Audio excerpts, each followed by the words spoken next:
How's it going, guys? My name is Jimmy Champane, and today I'm here with my review of Luca Guadagnino's Suspiria remake, which Amazon Theaters is releasing sort of widely this week. It's not like a big release, but it's in a lot more theaters than it was last week because it was only showing in New York and LA.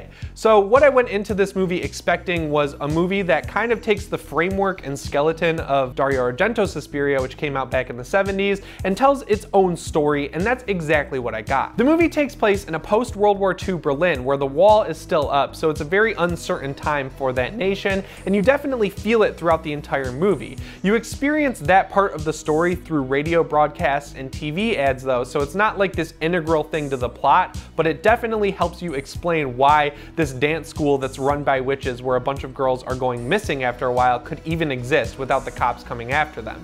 There are other explanations for that as well, and one of the best scenes in the movie, but for the most part it gives you this real world grounded explanation for why this movie could happen. The original Suspiria was one of the last movies to be shot in Technicolor, and because of that it has an extremely bright and vivid color scheme that I absolutely love. It's one of the reasons I think that movie is so memorable, but because this is a new movie, they went with their own color palette for it that has a lot of skin tones and browns and yellows and oranges, and while it is a departure, I like that this movie did its own thing and it works. It has a really good fall feel that morphs into winter as the plot goes on, and I think it just works for the story that Guadagnino is trying to tell. There's no doubt you've heard how long this movie is at this point, and when I see what kind of movie Suspiria is and see a runtime like the one it has, it kind of makes alarm bells go off in my head, like I'm not gonna really get what's going on. But thankfully, the movie is very clearly broken up into 6 acts that tell you exactly what's gonna happen in them right before they start. So it actually made the movie really easy to follow, and I appreciated that a lot. You guys know how important it is to me for horror movies to put people who know what they're doing behind the camera,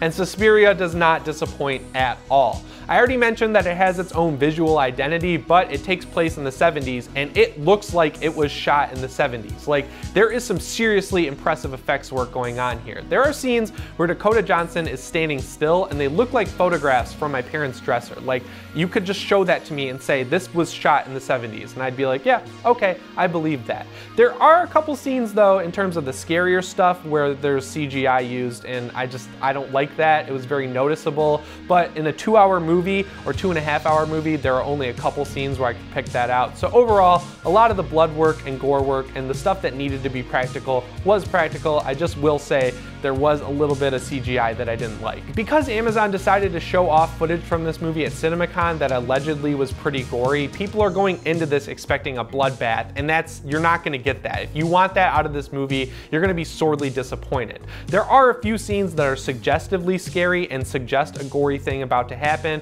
One of them is in the trailer, and another one was ruined at CinemaCon, but the 6th act is where the blood really starts to flow. There's never really anything on par with a woman getting stabbed into her beating heart, I will say, which is disappointing because that's my favorite shot from the original Suspiria, but nonetheless, it does things tastefully. I would say it's on par with the original in terms of how much gore you're gonna see. I also wasn't expecting the amount of humor that showed up in this movie, and for some reason that just turns people off in horror movies now, but I like that levity, especially when a movie is as long as Suspiria is, and all the humor is extremely dark and very pointed, so I really didn't have a problem with it. And now we have to talk about the score. So I am a little biased here, but I don't think this movie's score is nearly as good as the originals. There are some songs that I've listened to a few times over the past month because they've been releasing singles from Tom York's score, but overall, it's just good. It's not great. There are great tracks in it, but there are also a few duds. So I don't think this is really gonna hold a candle to the Goblin score for fans of the original Suspiria, but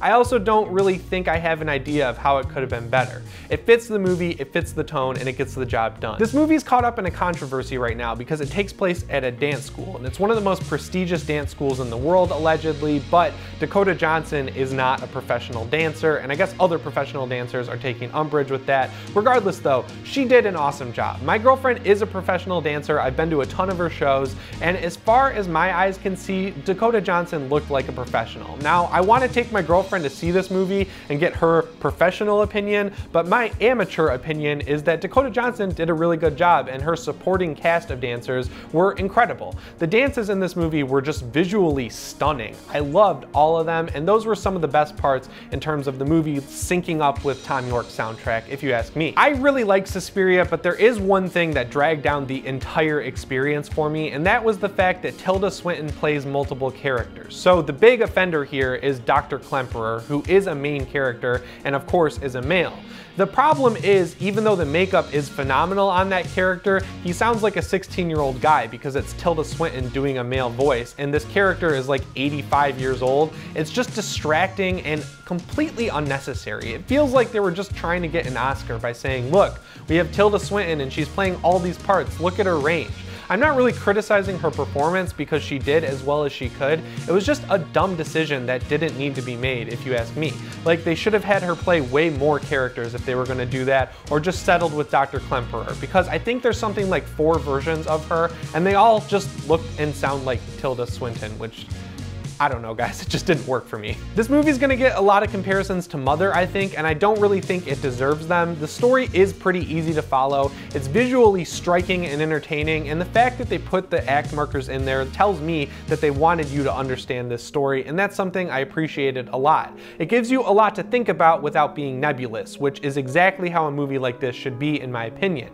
I also just love the setting. It's super interesting. The idea of a coven of witches starting up a dance school in post-World War II Berlin, it's just interesting. It's not a time period or place that movies like to go a lot, so it was just fresh and exciting to me to be able to see this genuinely new thing, even though it is a remake, which is why I think it's a remake done right. As far as my expectations go for a Suspiria remake, I will say they were met. They weren't exceeded, but they also didn't really fall short either. The production value is top notch. There's a really cool story that's worth paying attention to. I will say though that the whole Tilda Swinton thing really dragged it down for me, and the soundtrack just didn't live up to the original. Overall, this is a great platform to build off of, that's my new favorite phrase, and I hope they do a sequel because they set up some really cool and interesting threads as to where this series could go. Anyways guys, if you liked the video, you should definitely subscribe, and if you get out to the theater to see this one, I know it might be a trek because it's so limited, let me know what you think of it down in the comments below. I have a review of Overlord coming next week, and I also have some other cool things in the pipeline. Anyways guys, my name is Jimmy Champane, and I'll see you in the next one. Thanks for watching.